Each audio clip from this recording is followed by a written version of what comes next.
Então, Jonas capítulo 1, versículo 1, diz assim a palavra do Senhor.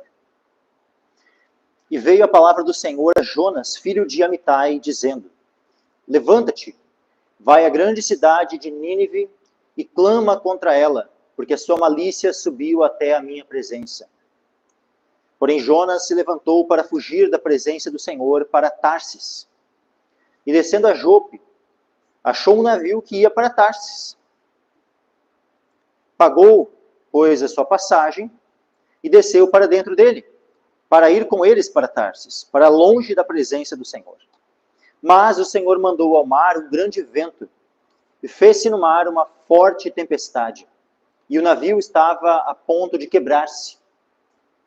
Então temeram os marinheiros, e clamavam cada um ao seu Deus, e lançaram ao mar as cargas que estavam no navio, para o aliviarem do seu peso. Jonas, porém, desceu ao porão do navio, e tendo-se deitado, dormia um profundo sono. E o mestre do navio chegou-se a ele e disse: Que tens, dorminhoco? Levanta-te, clama ao teu Deus. Talvez assim esse Deus se lembre de nós, para que não pereçamos. E diziam cada um ao seu companheiro: Vinde e lancemos sortes, para que saibamos por que causa nos sobreveio este mal. E lançaram sortes, e a sorte caiu sobre Jonas. Então lhe disseram: Declara-nos tu agora, por causa de quem nos sobreveio este mal. Que ocupação é a tua? De onde vens? Qual é a tua terra? E de que povo és tu? E ele lhes disse: Eu sou hebreu, e temo ao Senhor, o Deus do céu, que fez o mar e a terra seca. Então estes homens se encheram de grande temor e disseram-lhe: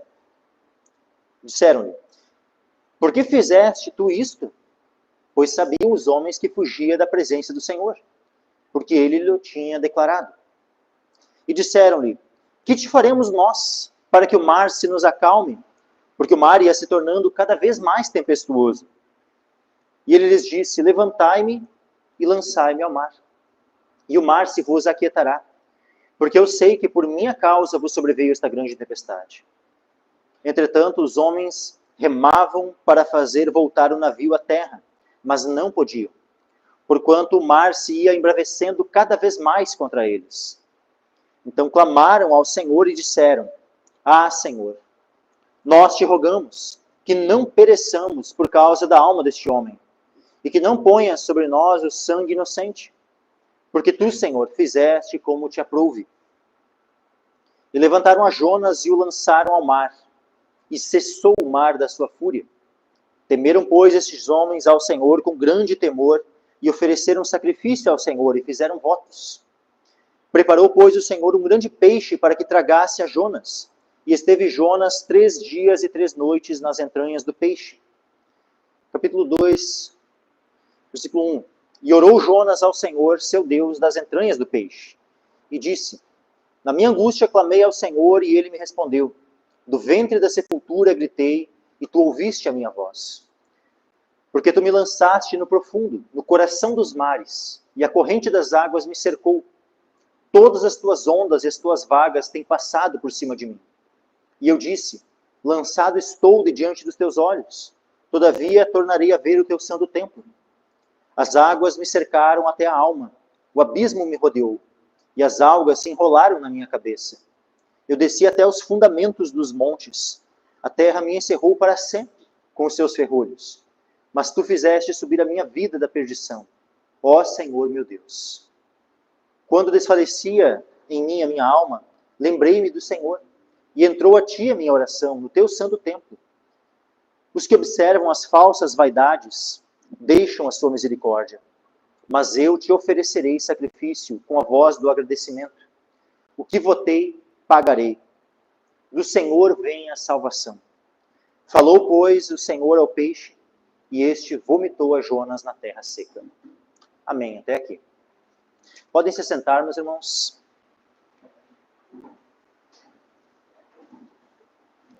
Então, recém concluí semana passada a exposição do livro do profeta Abacuque. E hoje, com a graça de Deus, iniciando a exposição do livro de Jonas. E se assim Deus o permitir, Semana que vem concluímos. Então diz assim, ó, capítulo 1, versículo 1. E veio a palavra do Senhor a Jonas, filho de Amitai. E quem é esse Jonas? Né? Esse Jonas ele é mencionado em algum outro local da Bíblia? Né? Sim, ele é mencionado. Nós podemos, por mais que aqui o próprio livro de Jonas não descreva, né, o contexto no qual ele está, a não ser, né, esse contexto do Império Assírio, cuja capital era Nínive, a não ser o contexto, né, de quem ele era filho, mas a princípio não tem muito mais informação ali no próprio livro de Jonas, né, sobre esse contexto histórico no qual ele se encontrava. Mas, quando nós lemos lá em 2 Reis, segundo livro dos Reis, se quiser abrir, 2 Reis, capítulo 14. 2 Reis 14, do versículo 23 em diante, nós temos aqui a descrição do reinado de Jeroboão. Mas entendam, irmãos, que existem 2 Jeroboões que reinaram em Israel. Houve um Jeroboão que ele reina logo após Salomão. Ou seja, bem lá no início, né? Ou seja, tem Israel na época dos juízes estava sem rei.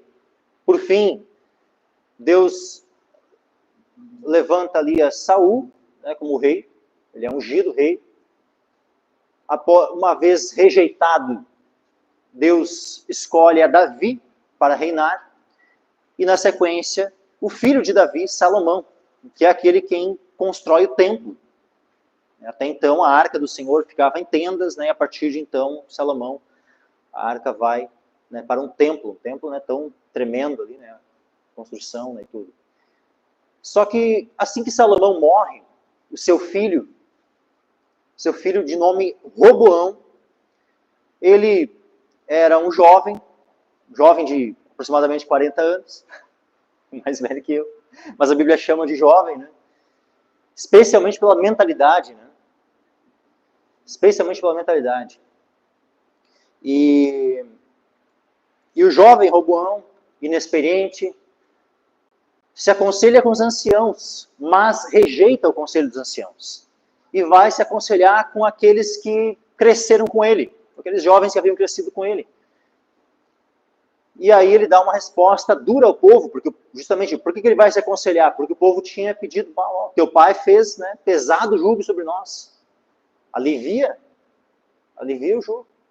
E aí Roboão decide ouvir os jovens, né, e dizer assim, ó, se o jugo do teu pai foi pesado, diz que tu vai aumentar esse jugo.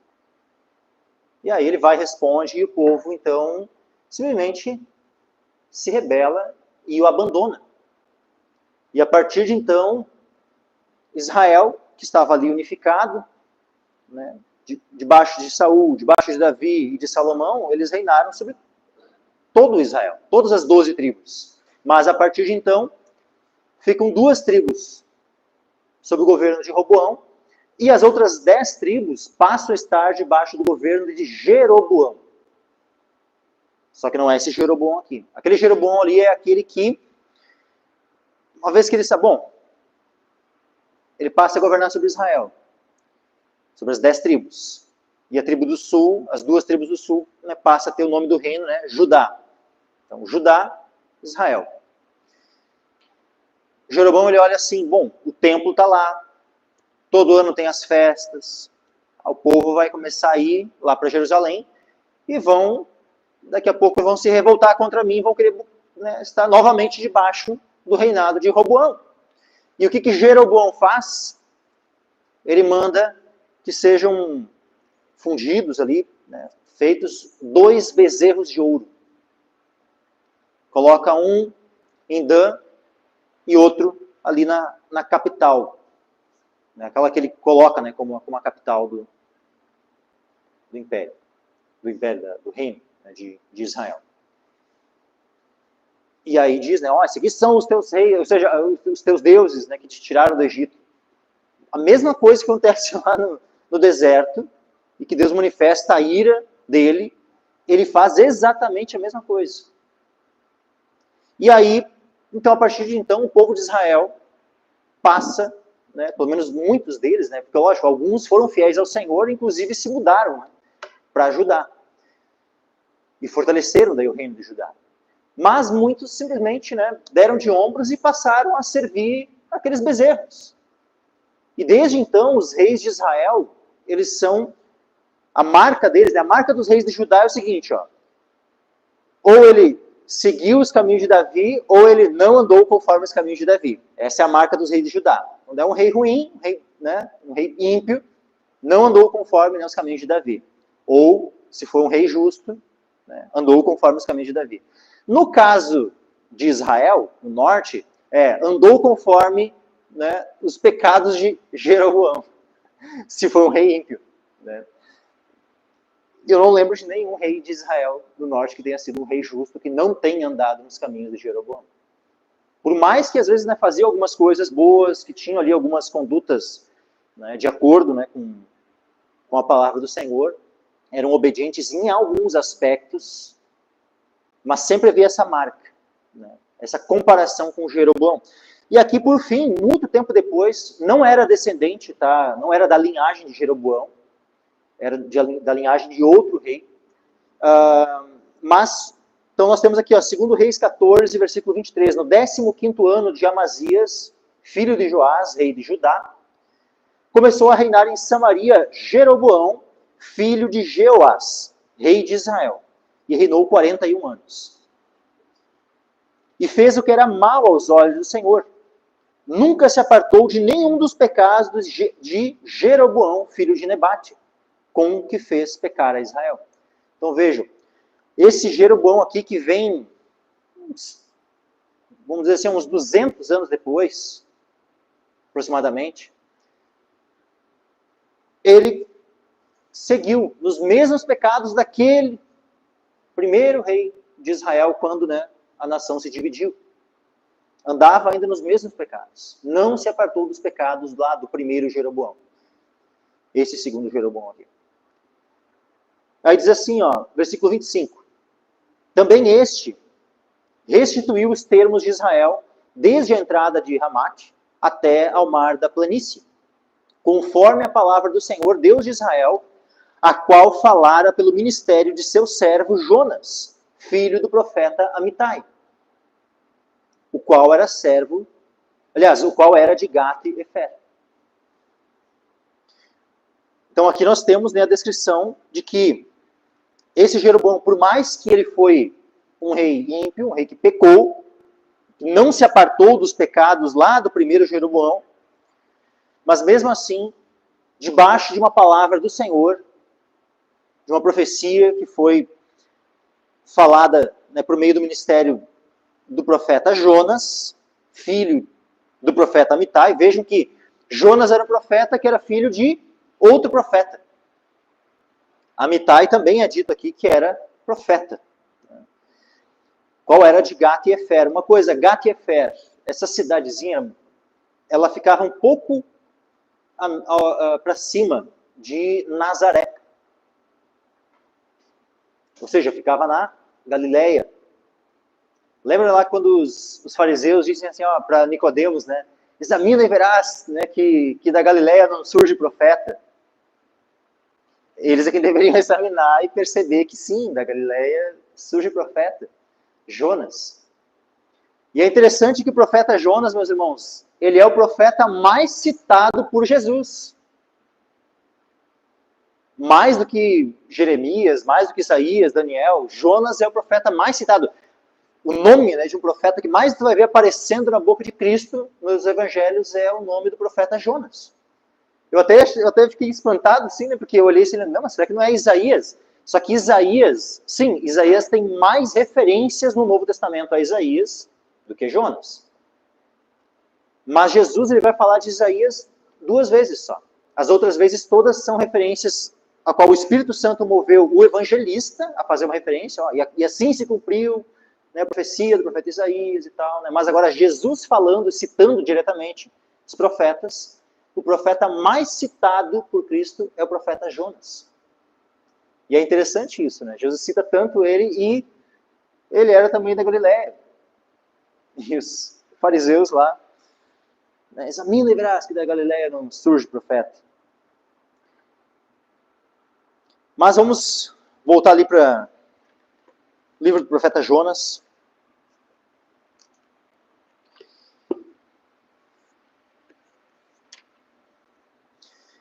Então diz assim, Jonas 1, versículo 1. E veio a palavra do Senhor a Jonas, filho de Amitai.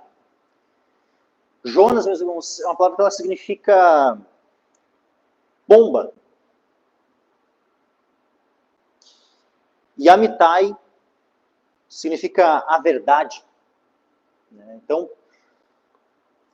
dá até para fazer uma certa referência, assim, né? Muitas vezes o pombo ele era usado, né, como um meio de comunicação, né, enviar uma mensagem.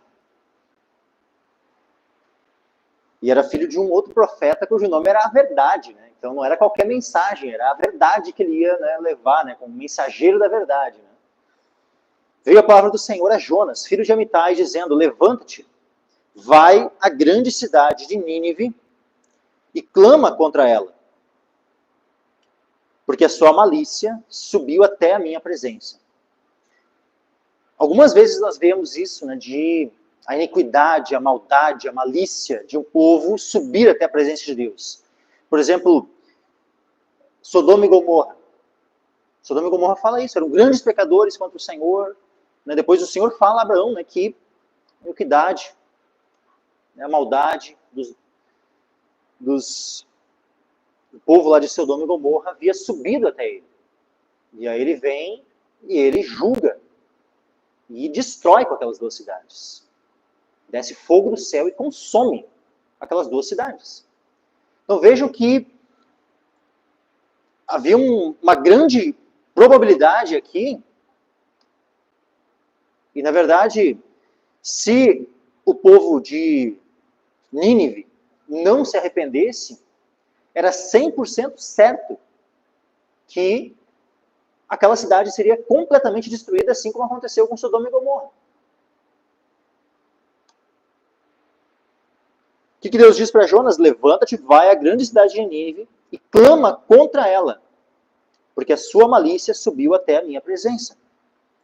E aí Jonas, profeta do Senhor aqui, diz assim, ó, porém Jonas se levantou para fugir da presença do Senhor para Tarsis. Ele decide ir para Tarsis. Tarsis, né, alguns entendem que poderia ser a cidade de Tarso, na Sicília, mas é mais provável que fosse uma cidade que em outras línguas foi chamada de Tartassos, que era lá na Espanha, que era lá no outro extremo, né, do mar Mediterrâneo. O mais provável, então, é que ele estivesse se direcionando a Tarsis, né, nesse sentido em que se localizaria na Espanha, né, bem no rumo oposto. Então, Nínive era para um lado, Tarsis era para o extremo oposto, para o outro lado. Ele decidiu ir para Tarsis. Né?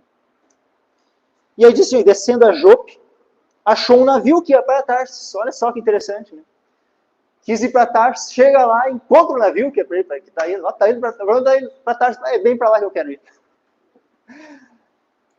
E aí, meus irmãos, o que a gente tem que entender aqui? Que é tremendo, sabe, como é a providência, né?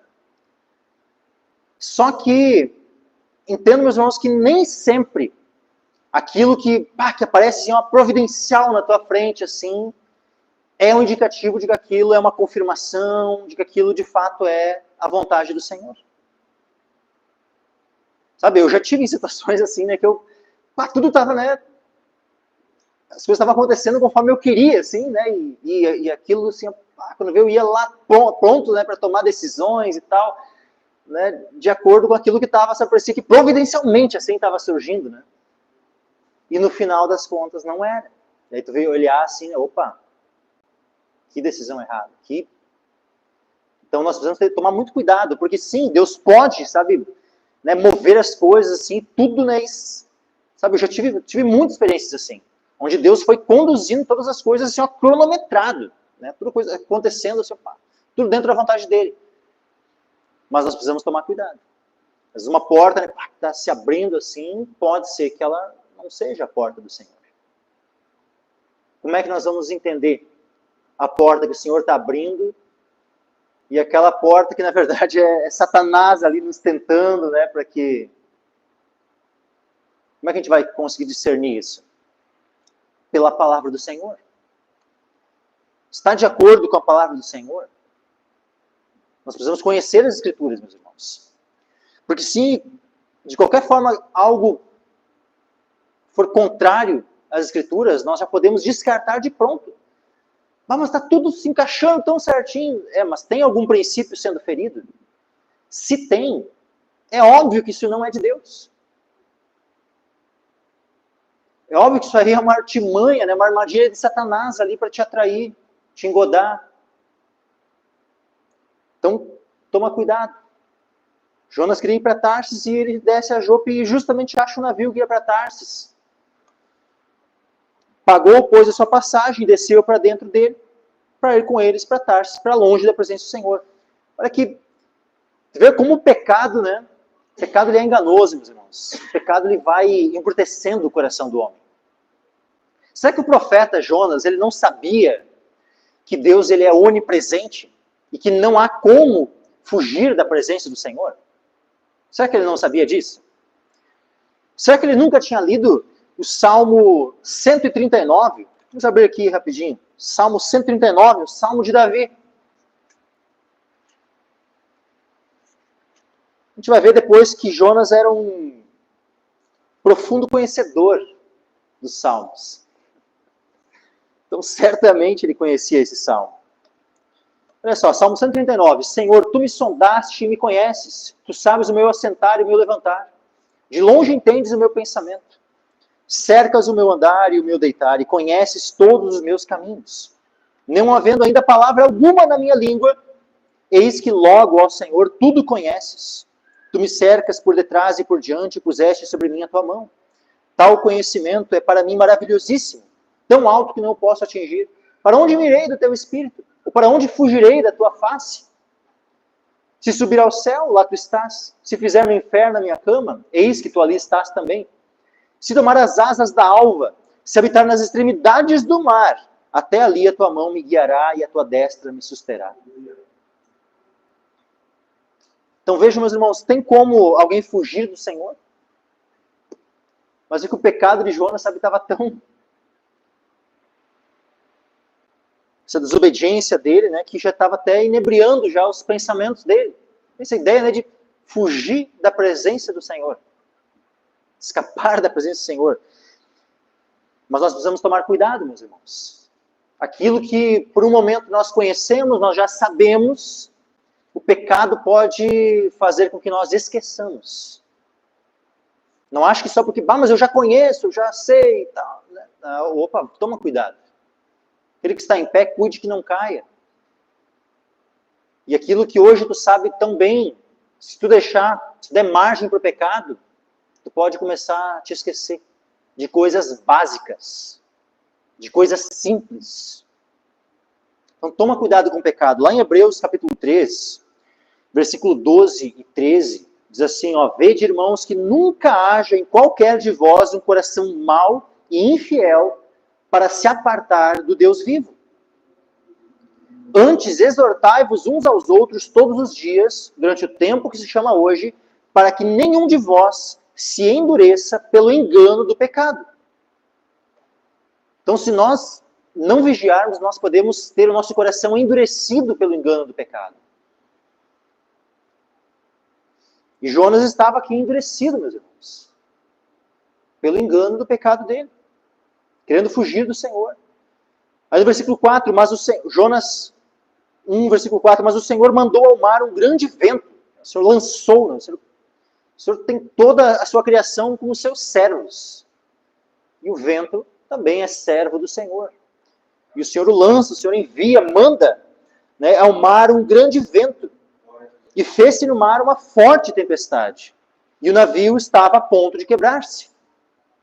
Então, mesmo o Senhor que, quando estava lá no mar da Galileia, né, aquele vento, aquela tempestade, né, que os discípulos, né, Senhor, nós vamos perecer, né, e tal. E aí o Senhor, né, e o Senhor dormindo, né, olha que interessante, né, o Senhor Jesus no barco dormindo. Mas aí ele pega, se levanta, homens de pequena fé, né, porque eles temem, porque eles estão com medo, né. Ele repreende os ventos, o mar, e imediatamente, né, a calmaria. E esse mesmo Deus manifesto na carne, né, que ordenou que o vento parasse, é o mesmo que nesse contexto aqui mandou esse vento para o mar. E fez surgir a tempestade. Fez-se no mar uma forte tempestade e o navio estava a ponto de quebrar-se. Pense, os navios eram de madeira, né? Imagina o que não devia ser aqueles os rangidos, né, da madeira daquele navio, a ponto de eles, né, entenderem que estava, né, a ponto de quebrar-se já. Essa violência, né, dessa tempestade, dessas ondas, né, e ventos. Versículo 5. Então temeram os marinheiros e clamavam, cada um a seu Deus. Veja, os marinheiros todos com medo, e eles começaram cada um a fazer as suas orações, os seus clamores ao seu Deus. Ou seja, cada um tinha um Deus. Cada um tinha um Deus. E estavam lá, clamando e clamando. Algum daqueles deuses ouviu a oração deles? Não, né? Afinal, existe algum outro Deus, a não ser o nosso Deus, o Deus vivo e verdadeiro? Não existe. Então, o clamor deles era um clamor vão, meus irmãos. Assim como é o clamor feito por qualquer pessoa que não ore ao Deus vivo, ao Deus verdadeiro. Então, quando os muçulmanos oram para Alá, é um clamor vão. Porque Alá não é o Deus da Bíblia. Não é o Deus verdadeiro. É um ídolo. Quando alguém pega e se prostra diante da imagem de um santo, é um clamor vão, meus irmãos. Porque só Deus pode ouvir as nossas orações e respondê-las. Quando alguém vai e se prostra perante de qualquer falso Deus, independente de qualquer religião que a pessoa tenha, orou a qualquer falso Deus, é um clamor vão. Tanto é que a prova disso é o quê? Cada um clamou ao seu Deus, mas a situação só piorava. Porque não há outro Deus que possa ajudar além do nosso Deus. Então temeram os marinheiros e clamavam cada um ao seu Deus e lançaram ao mar as cargas que estavam no navio, para o aliviarem do seu peso. Jonas, porém, desceu ao porão do navio e, tendo-se deitado, dormia um profundo sono. Só uma coisa, irmãos. Quando fala assim, ó, Jonas, porém, desceu ao porão do navio, isso não significa que lógico, não estou dizendo que é uma possibilidade que ele tenha, quando a tempestade já tenha começado, ele ter descido ao porão do navio e dormido. É possível, tá? Mas é mais provável que aqui é uma referência de quando diz ali, ó, ele pagou, pôs a sua passagem e desceu para dentro dele. Bom, só descrevendo, né, aquilo que ele já tinha feito lá no início da viagem. Jonas, porém, desceu ao porão do navio e, tendo se deitado, dormia um profundo sono. Estava lá. Mas independente se foi logo que ele entrou no navio, que ele só desceu lá e já foi dormir, ou se, quando já tinha começado a tempestade, ele desceu lá e foi dormir, independente disso, isso mostra um coração amortecido. Seja por ter dado de ombros e descido lá para baixo, seja por não ter sido acordado, né, por tamanha tempestade que quase fazia aquele navio se quebrar.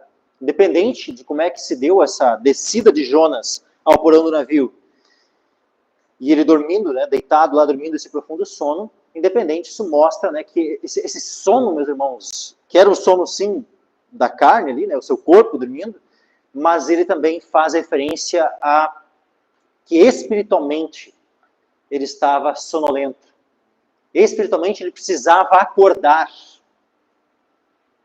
Ele estava num torpor, assim, espiritual. Jonas. E aí, olha só quem é que vai acordá-lo.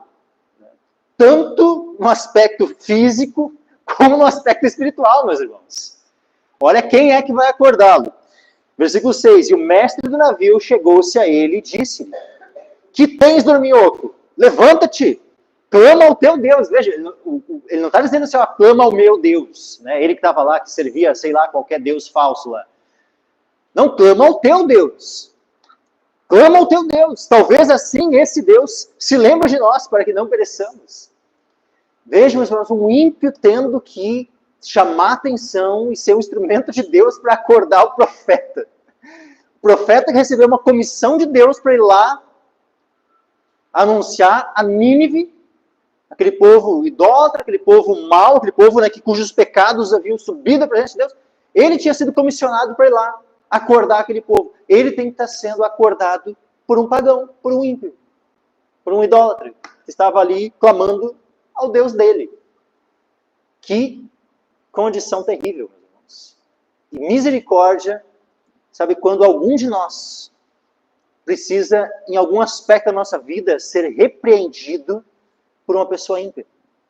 Nós cristãos, nós que somos o povo de Deus, temos que em algum momento, né, receber uma reprimenda, ser corrigido, em uma coisa, sabe, às vezes básica. Pensa, né, olha só. Clama ao teu Deus. Ele estava sendo repreendido porque ele não estava orando, meus irmãos. Por um ímpio. Que jamais venhamos a chegar a um ponto desse, meus irmãos. De ter que uma pessoa ímpia nos repreender pelo fato de não estarmos clamando ao nosso Deus. Orando ao nosso Deus. Clama ao teu Deus. Que nós venhamos a clamar, meus irmãos. Que nós venhamos a ser os primeiros. A sermos conhecidos, né, como homens, como mulheres de oração. Que diante das situações não fica ali tentando resolver ao seu próprio modo, mas imediatamente, como primeiro recurso, não como último. Como primeiro recurso, ora e clama ao seu Deus. E a oração, meus irmãos, é o primeiro recurso, é o recurso do meio e é o último recurso também. Do início ao fim, meus irmãos, nós temos que orar ao Senhor. Talvez assim esse Deus se lembre de nós para que não pereçamos. Versículo 7, e diziam cada um ao seu companheiro, vinde e lancemos sortes para que saibamos por que causa nos sobreveio este mal. E lançaram sortes, e a sorte caiu sobre Jonas. Então vejam, meus irmãos, como é tremendo, sabe, o controle de Deus, o domínio de Deus sobre tudo. Sabe, que nos é revelado por meio deste livro. Para nós que somos filhos de Deus, isso não deve causar terror, não deve causar medo, pelo contrário, deve nos trazer segurança. O sabermos que cada aspecto da nossa vida, tudo está no controle do Senhor. Nada foge, sabe, do domínio de Deus. O Senhor cuida de nós. Em cada detalhe, meus irmãos. Em cada detalhe, a providência do Senhor está ali, operando, agindo. Eles lançaram as sortes, e a sorte caiu sobre Jonas. Isso foi algo aleatório? Ou foi a mão de Deus conduzindo? É óbvio que foi a mão de Deus conduzindo, assim como tudo, todas as demais coisas. Então lhe disseram, versículo 8, declara-nos tu agora, por causa de quem nos sobreveio este mal? Que ocupação é a tua? De onde vens? Qual é a tua terra? E de que povo és tu? Encheram ele de perguntas, né? Pode ser que fosse um perguntando, pode ser daqui a pouco, né, que uma vez que é tantas perguntas assim, né, pode ser que fosse um perguntando, o outro perguntando já, né, imediatamente. Tanto é que tem perguntas bem parecidas ali, né? Qual a tua terra? Qual povo és tu? De onde vens? Que ocupação é a tua?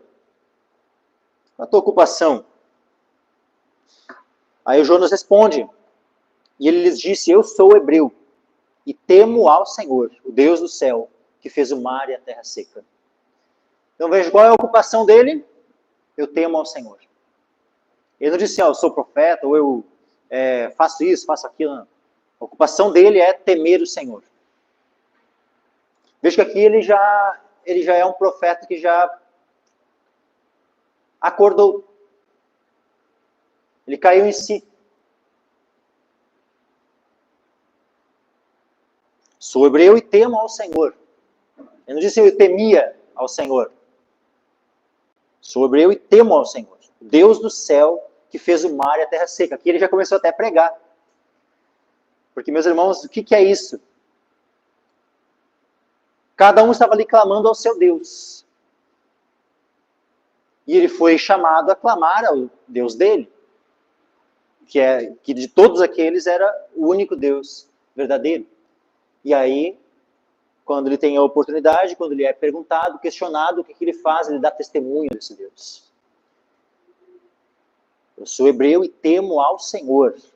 Eu temo a Jeová, Deus do céu, que fez o mar e a terra seca. Ou seja, ele é o criador de tudo. O Deus que eu sirvo, o Deus que eu temo, o Deus que eu adoro, ele é o criador de todas as coisas. Só que, lógico, na fala dele, ele comenta outras coisas que não estão aqui registradas. Por quê? Vamos ler o versículo 10. Então estes homens se encheram de grande temor e disseram-lhe, por que fizeste tu isto? Por que eles fazem essa pergunta? Por que fizeste tu isto? Diz assim, pois sabiam os homens que fugia da presença do Senhor porque ele lhe tinha declarado. Então, por mais que não tenha ali escrito, né, a frase de Jonas, né, como é que foi que ele anunciou, como é que foi que ele falou, né, que estava fugindo do Senhor, aquela história, né, toda, chamado de Deus e tudo. Mas diz ali, porque ele lhe tinha declarado, ou seja, ele declarou a eles o que é que ele estava fazendo, né, que ele estava fugindo de Deus, fugindo da presença de Deus. E aqueles homens se encheram de temor. Então esses homens se encheram de grande temor. Questionaram ele, por que fizeste tu isto? E depois, na sequência, fizeram outra pergunta, versículo 11. E disseram-lhe, que te faremos nós, para que o mar se nos acalme? Porque o mar ia se tornando cada vez mais tempestuoso. Pensa, irmão, se Jonas tivesse dito assim, é que eu matei um homem. O que eles iam fazer imediatamente? Tu matou? Então tá. Eu já ia pegar imediatamente, já jogar para fora do mar, para fora do navio, para dentro do mar. É que eu era um cara lá, um ladrão, e esse aqui estava fugindo, né? Mesma coisa. Não iam se importar, né? Então tu fez isso, então tá aí a pena. Mas não. O que ele disse que ele era? Ele era um profeta do Senhor, ele era alguém que temia o Senhor. Era hebreu, que temia o Senhor. Ele estava fugindo, né, de uma comissão de Deus.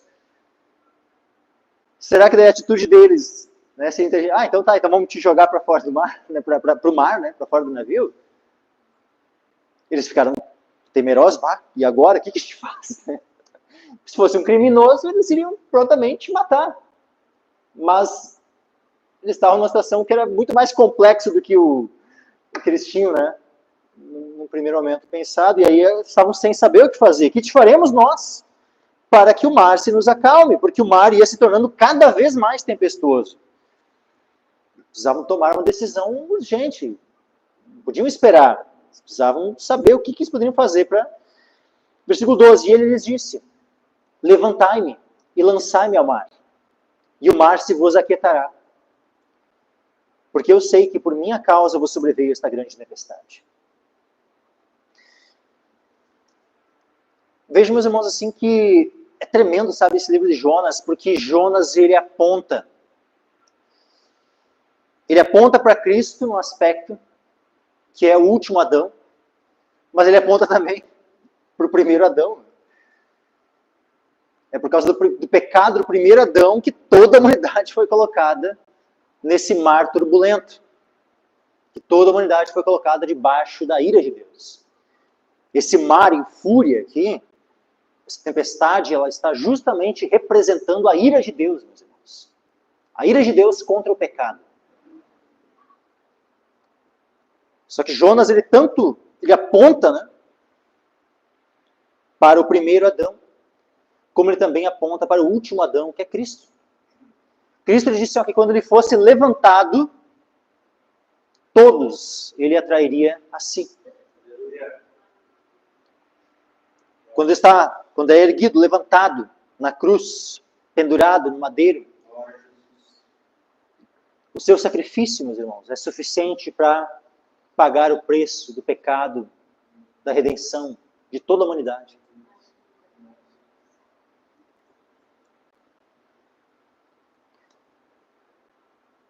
Jonas diz, levantai-me e lançai-me ao mar, e o mar se vos aquietará. Quando Cristo foi levantado na cruz do madeiro, ele pôde dizer, está consumado.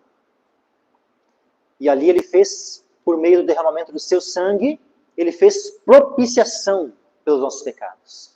E é interessante, meus irmãos, que propiciação é justamente o sacrifício para nos livrar da ira de Deus. Um Deus que estava irado, quando ele é propiciado, ou seja, quando o sacrifício de Cristo, como propiciação, é feito, então Deus que estava irado contra nós, agora ele passa a estar em paz.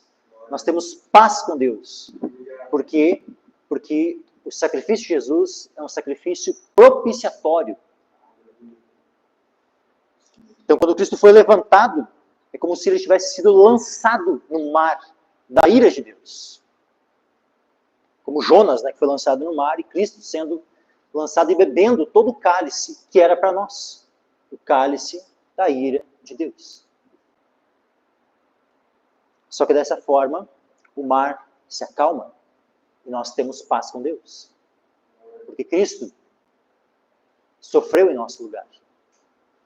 Só que diferente de Jonas, né, Jonas diz, porque eu sei que por minha causa vos sobreveio essa grande tempestade.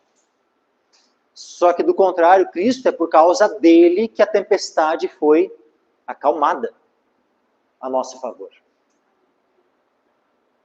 A tempestade começou, lógico, nós também, cada um de nós somos culpados. Mas o negócio começou lá, com Adão. Quando Adão cai, toda a humanidade cai com ele. Desde então, todos são pecadores. Todos já nascem com uma natureza pecaminosa. Versículo 13 diz assim, entretanto os homens remavam para fazer voltar o navio à terra, mas não podiam, porquanto o mar se ia embravecendo cada vez mais contra eles. Aqui, meus irmãos, nós podemos também perceber aqui um princípio. Uma vez entendendo que Deus está irado contra nós, poderíamos nós triunfar, vencer, né, chegarmos a salvo, nos salvarmos da ira de Deus, desse mar tempestuoso, pelas nossas próprias forças? Poderíamos nós, remando, né, com as nossas próprias obras, conseguirmos nos livrar da ira de Deus? Não, meus irmãos. Lá em 1 Tessalonicenses, capítulo 1, e versículo 10, diz assim, e esperar dos céus o seu Filho, a quem ressuscitou dentre os mortos, a saber, Jesus, que nos livra da ira futura. Então, o único que nos livra da ira futura, meus irmãos, é Jesus Cristo. Nós, com nossos próprios esforços, remando o máximo que pudéssemos, tentando obedecer a toda a lei de Deus e fazer o melhor que nós pudéssemos, nós jamais conseguiríamos escapar da ira de Deus. Estaríamos todos destinados à ira eterna, à condenação eterna. Mas, graças a Deus, pelo nosso Senhor e Salvador Jesus Cristo, porque por meio do sacrifício dele, a ira de Deus foi propiciada. Por meio do sacrifício de Cristo, nós temos paz com Deus. E nós não dependemos das nossas obras, mas sim da graça que nos é oferecida em Cristo Jesus. É por meio da graça que nós somos salvos. Por meio da fé. Isso não vem de nós. Não é das obras para que ninguém se glorie. Ou seja, imagina se os homens conseguissem ali remando, né, chegar em terra firme e botar o Jonas na terra ali. Seria um sinal de que pelas obras se conseguiria vencer, triunfar. Não. O homem não consegue por meio de suas obras. Mas por fim, diz assim, 14. Então clamaram ao Senhor e disseram, Senhor, nós te rogamos que não pereçamos por causa da alma deste homem, e que não ponhas sobre nós o sangue inocente, porque tu, Senhor, fizeste como te aprouve. E levantaram a Jonas e o lançaram ao mar, e cessou o mar da sua fúria.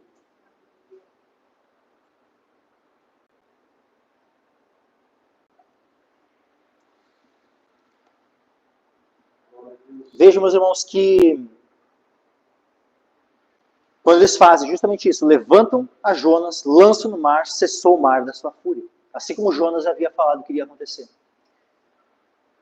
Assim como Cristo, quando foi levantado, quando bebeu o cálice, aquele mesmo que ele disse, Senhor, se possível, passa de mim este cálice, mas não seja feita a minha vontade, mas sim a tua. Era possível nós sermos salvos de outra forma, a não ser com Cristo bebendo o cálice? Não era possível, meus irmãos. Porque se fosse possível, o cálice teria passado. Mas o cálice não pôde passar. Cristo precisou ser castigado em nosso lugar. Ele precisou ser moído em nosso lugar. Assim como Jonas precisou ser lançado no mar, para que não adiantava eles tentarem se esforçar para voltar em terra firme, tentar remar, tentar se esforçar de qualquer forma, não iria adiantar. A única possibilidade era Jonas sendo lançado ao mar.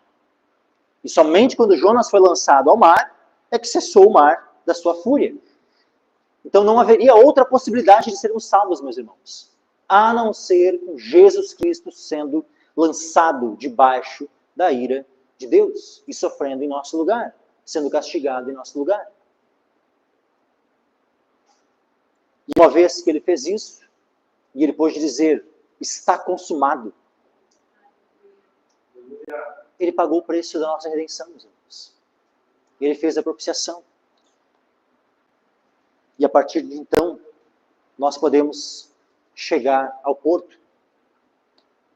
A partir de então, nosso barco não vai mais naufragar. O Senhor vai nos levar ao porto desejado. Não para Tarsis, mas para Nova Jerusalém. Aí diz assim, vejam que aqueles homens eles estavam cheios de temor. Eles não queriam matar a Jonas. Eles, com muito temor, muito contragosto, sabe, orando, né, ao Senhor. Olha só como eles, olha só que tremendo, né? Aqueles mesmos que alguns minutos estavam ali clamando a falsos deuses, agora estão orando ao Senhor, orando ao Deus vivo, dizendo, Senhor, nós te rogamos que não pereçamos por causa da alma deste homem, e que não ponha sobre nós o sangue inocente, porque tu, Senhor, fizeste como te aprouve. Ou seja, eles tentaram pelos seus próprios meios, mas não houve possibilidade. Então, eles entenderam, bom, já que a tua vontade é essa, então, eles lançaram Jonas ao mar. E quando eles veem que imediatamente cessa o mar da sua fúria, versículo 16 diz, temeram, pois, esses homens ao Senhor com grande temor. Temeram, pois, esses homens ao Senhor com grande temor e ofereceram sacrifício ao Senhor. E fizeram votos. Meus irmãos, assim como Naamã, né, que chega lá diante de Eliseu, Eliseu nem atende o Naamã, né, porque tinha lá, Naamã estava leproso. Aí uma das servas dele, que havia sido capturada de Israel, que conhecia o Senhor, temia o Senhor, diz, né, quem dera, né, que Naamã estivesse lá diante do profeta, né, que há em Israel, ele seria curado. Aí quando Naamã vem saber disso, né, fala com o rei, lá da Síria, Ben-Hadad, ele manda uma carta para o rei de Israel, estou mandando o meu servo Naamã aí para tu curar ele. Naamã era o general, né, do exército da Síria. Aí o rei ele quer alguma coisa contra mim, ele quer motivo de guerra, né? Rasga suas vestes, né? Ele acha que eu sou Deus para curar, né, e tal. Aí o Eliseu ouve, né, que o rei estava lá se lamentando. Peraí, manda ele para mim e vamos ver se não há profeta em Israel. O que ele estava querendo dizer com isso? Se não há um Deus vivo, porque o profeta é o profeta de um Deus. Então, profeta do nada, um profeta de si mesmo. E aí Naamã chega lá, só que Naamã, né, chega com aquela expectativa dele, né? Chegar, o profeta, chegar diante dele, e aí pôr a mão, orar, tudo aquela coisa, né, bem padrão assim, né? E aí ele depois ia dar os os presentes dele, né, em recompensa, né, pela cura e tal, ia voltar para o seu país e tudo ok, tudo certo. Mas ele chegando lá, diante da casa de Eliseu, Eliseu nem sai para fora para receber a Naamã. Nem olha, nem, tipo assim, eles nem se encontram. Eliseu manda um servo dele para ir lá falar para Naamã o que ele tinha que fazer. Ou não, vai lá no Rio Jordão, lá, mergulha 7 vezes que tu vai ser curado. Aí o Naamã volta irado, né? Como assim? Né, e tal. Lá na Síria, lá tem rios muito melhores que esse Jordão aí e tal. Podia tomar banho lá naqueles rios. É todo orgulhoso, né? E aí chega um dos servos, né? Mais de um, quem sabe? Seus servos chegam para ele e se eu tivesse pedido uma coisa muito difícil, tu não ia fazer? É. Você só te mandou aí ali, te mergulhar no Jordão. Vai ali e obedece. Então tá, vamos testar, né? Ela aí obedece. Mergulha 7 vezes. Quando ele levanta do 7º mergulho, está completamente curado. Sarado, né?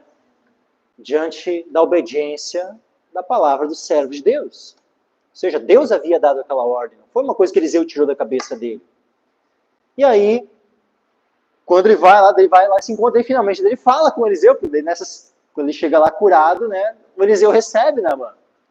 E aí Naamã quer presentear, daí Eliseu, não quero os teus presentes. Pode levar tudo de volta. E aí o Naamã disse, não, então pelo menos posso levar, me permita levar, né, uma carga de terra, porque eu não vou oferecer mais sacrifícios a nenhum outro Deus, a não ser ao Deus de Israel, a não ser ao Senhor. E aí então vejam, né, aquele homem passou a servir ao Deus vivo, Naamã. E de maneira semelhante, meus irmãos, estes homens aqui, todos eles, temeram, pois, esses homens ao Senhor com grande temor e ofereceram sacrifício ao Senhor. Fizeram votos. É muito tremendo isso, meus irmãos, que Jonas, olha, eu creio que não há outro missionário mais bem sucedido do que Jonas. Onde ele passava era só gente convertida. Não, mostra um aqui, ó, que Jonas, né, falou, pregou, passou, que não tenha se convertido. Não tem, meus irmãos, todos. 100% de sucesso. Glória a Deus, hein? E olha o nível, né? Fugindo do presença do Senhor. E mesmo assim, tudo isso para quê, meus irmãos? Para mostrar que o poder é de Deus na salvação do homem. O poder não é do homem. Não é o homem que se salva a si mesmo, e nem é o pregador que tem o poder de salvar alguém. É Deus. Deus é quem tem esse poder, meus irmãos. Deus é quem toca no coração do pecador. Deus é quem nos convence do pecado, da justiça e do juízo. E Deus é aquele que nos usa.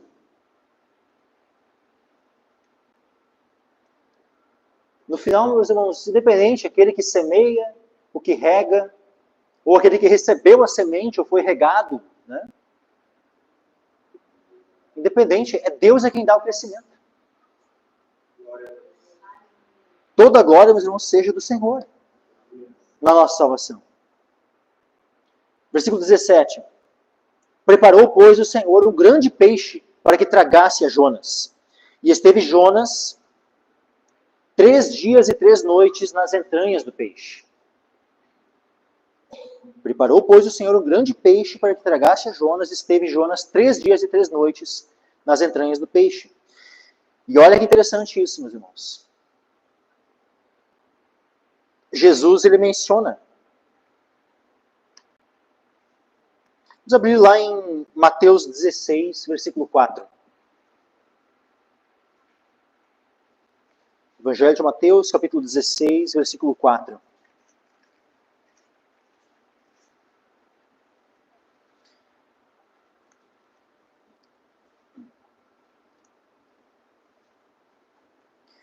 Os fariseus e saduceus haviam pedido um sinal para Cristo. E aí Jesus responde o que para eles? Mateus 16, 4. Uma geração má e adúltera pede um sinal. E nenhum sinal lhe será dado, senão o sinal do profeta Jonas. E deixando-os, retirou-se. Então Jesus disse para eles que só tem um sinal que vai ser dado para vocês. É o sinal do profeta Jonas. Mas daí a gente pode perguntar, que sinal é esse? Como assim, sinal do profeta Jonas? Jesus já tinha falado sobre esse sinal. Vamos voltar ali um pouquinho, Mateus capítulo 12. Mateus 12, versículo 39. Aliás, Mateus 12, versículo 38, já vamos ler. Diz assim, Mateus 12, 38. Então alguns dos escribas e dos fariseus responderam, dizendo, mestre, quiséramos ver da tua parte algum sinal. É a mesma coisa, né? Pedindo sinal. Mas ele lhes respondeu e disse, uma geração má e adúltera pede um sinal. Jesus deu a mesma resposta. Só que lá ele não deu explicação, aqui ele dá a explicação do que é o sinal. Porém, não se lhe dará sinal, senão o sinal do profeta Jonas. E aqui está a explicação do que é esse sinal do profeta Jonas, versículo 40. Pois como Jonas esteve 3 dias e 3 noites no ventre da baleia, assim estará o Filho do Homem 3 dias e 3 noites no coração da terra. Ou seja, sepultado. Então, meus irmãos, o fato de Jonas ter ficado 3 dias e 3 noites nas entranhas do peixe, no ventre da baleia, isso mostra que, isso apontava, né, para Cristo, que ficou morto esse tempo até, após o 3º dia, ele ressuscitar. Aí tem alguém que pode se perguntar assim, então, peraí, Jesus falou baleia. Aqui em Jonas diz que Deus preparou um grande peixe, que tragasse Jonas, e teve Jonas 3 dias e 3 noites nas entranhas do peixe. Baleia, até onde eu aprendi na escola, era um mamífero, não era um peixe? Como assim? Né? Sabe quando é, meus irmãos? Isso que é interessante, né? Na hora de nós interpretarmos a Escritura, nós precisamos entender que quando é que o livro de Jonas foi escrito?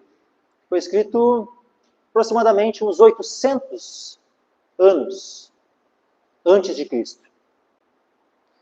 Quando é que Jesus falou e o Evangelho foi escrito? No 1º século. Quando é que se desenvolveram essa organização, né, de nomenclatura de animais e classificação? Essas classificações de animais, assim, entre répteis, mamíferos, aves, anfíbios e coisas. Quando é que essas classificações foram desenvolvidas, criadas? É uma criação humana, entendam? Isso não é a realidade da natureza. É uma mera classificação humana, desenvolvida há uns 200, 300 anos atrás. Então não tem como tu pegar uma classificação que ela foi criada, desenvolvida há 300 anos atrás e querer jogar isso, né? Como é que é uma palavra que se usa assim?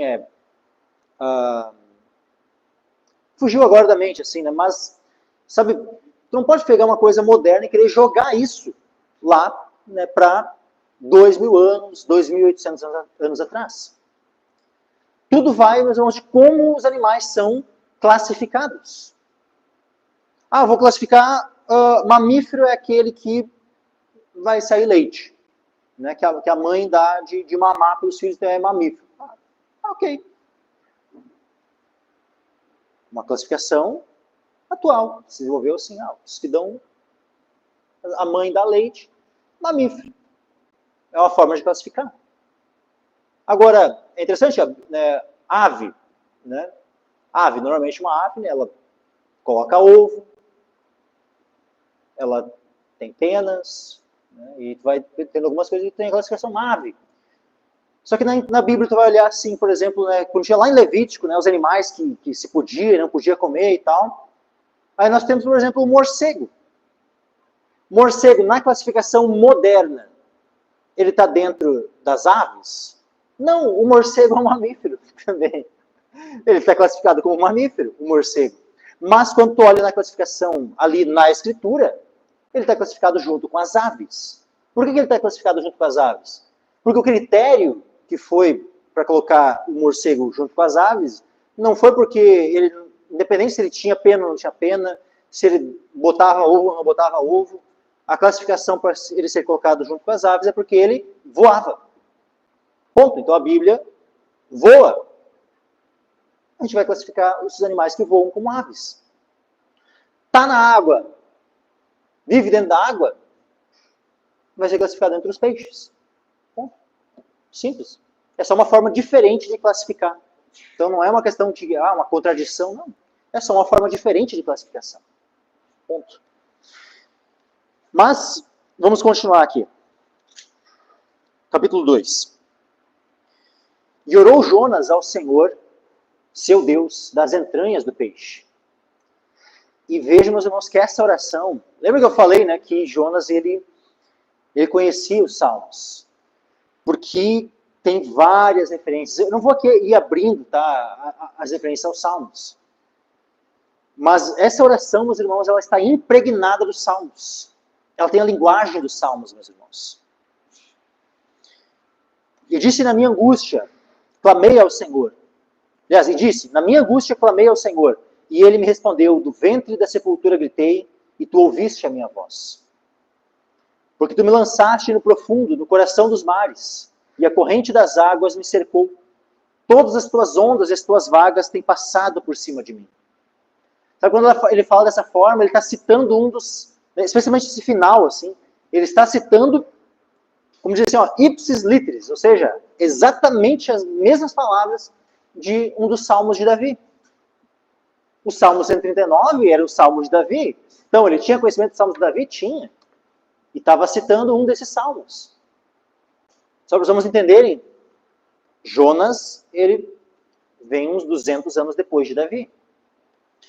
Então ele tinha conhecimento dos salmos de Davi. Não era todo o livro de salmos que estava pronto, tá? Porque tem salmos que são escritos na época do exílio, após o exílio, tem alguns salmos. Então o livro de salmos só vai ser concluído depois do exílio, ou seja, uns 300 anos depois de Jonas.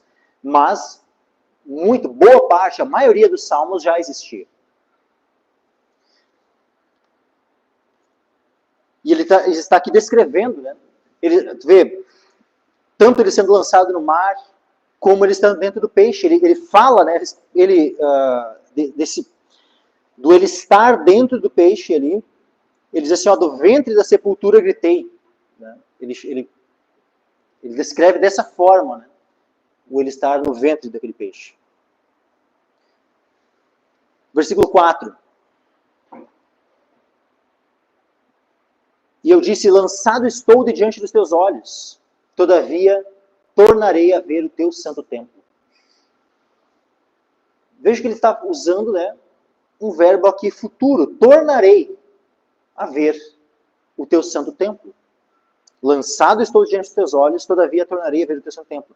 Essa é a oração de alguém que ora com fé, meus irmãos. Que ora já crendo que Deus ouviu e concedeu aquilo que ele pede. Aí diz o versículo 5, as águas me cercaram até a alma. Olha a forma, né? As águas me cercaram até a alma. E mesmo essa fala, meus irmãos, ela também é encontrada nos Salmos. Mas ali, para ele, mais propriamente ainda, né? Porque eu não lembro agora se é Davi ou se é um outro salmo, né? Que tem essa expressão, né? Bem semelhante, assim, das águas, né, cercando até a alma. Mas o salmista provavelmente usou dessa linguagem de um modo figurado. Mas o Jonas aqui era muito literal, né? As águas o cercando, né? As águas me cercaram até a alma, né? O abismo me rodeou. E as algas se enrolaram na minha cabeça. Pensa ele ali, né? Tanto, né, por ter sido lançado no mar, como, né, o peixe, né, as coisas entrando ali, né? Pensa quanta alga, quanta coisa, tudo se enrolando na cabeça dele. Né? Eu desci até os fundamentos dos montes. A terra me encerrou para sempre com os seus ferrolhos. Ou seja, pensa, um homem que é lançado no mar e ainda vem, né, uma baleia e o engole.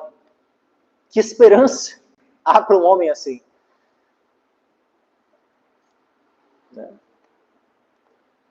A terra me encerrou para sempre com seus ferrolhos. Mas tu fizeste subir a minha vida da perdição. Ó Senhor, meu Deus. Tu fizeste... Aqui, meus irmãos, ele ainda estava dentro do peixe. Mas, vejam, antes ele falou no futuro. que Deus faria. Aqui, meus irmãos, ele já está usando o verbo no passado, como se Deus já tivesse feito. Veja na oração dele, olha só, todavia, antes ele diz, todavia tornarei a ver o teu santo templo. Ele está no futuro, tipo assim, crendo, né, que ele vai novamente ver o templo do Senhor. Agora aqui, ele já está falando no passado, meus irmãos. Tu fizeste subir a minha vida da perdição, ó Senhor meu Deus. Esse termo aqui, perdição, ele pode ser traduzido como cova ou corrupção. Lembra aquele salmo, né, quando diz assim, justamente falando sobre a ressurreição de Cristo. Acho que é o Salmo 15, se não me engano. Vejam que Jonas, dentro do peixe, ele está apontando por quê? Para Cristo, morto e sepultado.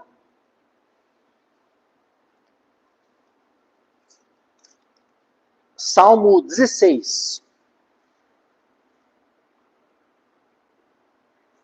Versículos 9 e 10 diz assim, portanto, está alegre o meu coração e se regozija a minha glória. Também a minha carne repousará segura. Ou seja, o corpo de Cristo repousou seguro na sepultura. E olha só o versículo 10. Pois não deixarás a minha alma no inferno, nem permitirás que o teu santo veja corrupção. E aqui, meus irmãos, no hebraico é o mesmo termo. Mesmo termo aqui, ó.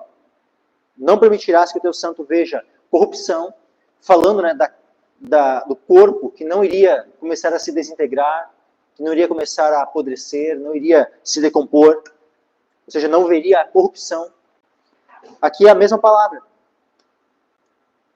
Também, né, o termo perdição pode ser traduzido como corrupção.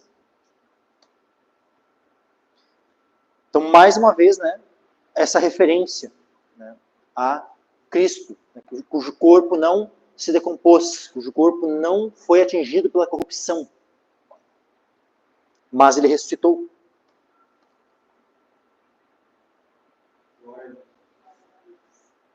Mas tu fizeste subir a minha vida da perdição, ó Senhor meu Deus. Versículo 7, quando desfalecia em mim a minha alma, lembrei-me do Senhor, e entrou a ti a minha oração no teu santo templo. Então vejam, ele estava já desfalecendo, né, estava para morrer dentro do peixe, e ali ele começou a clamar, começou a orar ao Senhor. Quando desfalecia em mim a minha alma, lembrei-me do Senhor, e entrou a ti a minha oração no teu santo templo. Os que observam as falsas vaidades deixam a sua misericórdia. Do que ele está fazendo referência aqui, meus irmãos? Aos falsos deuses, aos ídolos. Os que observam as falsas vaidades. Muitas vezes o termo vaidade ele está fazendo referência à idolatria, aos ídolos vãos. Então aqueles que observam, aqueles, né, cuja atenção é voltada para os ídolos, para os falsos deuses, esses o que fazem? Deixam, ou seja, não são alcançados pela misericórdia de Deus, porque preferem confiar em ídolos do que confiar no Deus vivo. Quem é que alcança a misericórdia? Quem é aquele que é alvo da misericórdia de Deus? É aqueles que buscam, que clamam pelo Deus vivo, não aqueles que confiam em ídolos. Versículo 9, mas eu te oferecerei sacrifício com a voz do agradecimento. O que votei, pagarei. Então vejo mais uma vez ele, né, falando aqui com uma certeza de que Deus iria livrá-lo daquela condição, né, que ele iria sair de dentro do ventre daquele peixe. E ele ali dentro, né, será que ele creu no Senhor? Ele creu, não foi em vão que eu fui lançado no mar e que veio um peixe e eu estou aqui vivo ainda. Ele ora ao Senhor e ele ora na certeza de que Deus iria tirá-lo de dentro do ventre daquele peixe. Mas eu te oferecerei sacrifício com a voz do agradecimento. O que votei, pagarei. Do Senhor vem a salvação. Mais uma vez aqui nós temos, né, essa ênfase de que o Senhor, dele é a glória da nossa salvação. É dele, nós não somos salvos por nós mesmos, nós não podemos nos salvar. Mas do Senhor vem a salvação. A salvação pertence ao Senhor. Falou, pois, o Senhor ao peixe, e este vomitou a Jonas na terra seca. E aqui fazendo, né, referência a Cristo quando sai da sepultura, quando ele ressuscita dentre os mortos. E ressuscita para a nossa justificação. Ressuscita como aquele que venceu a morte.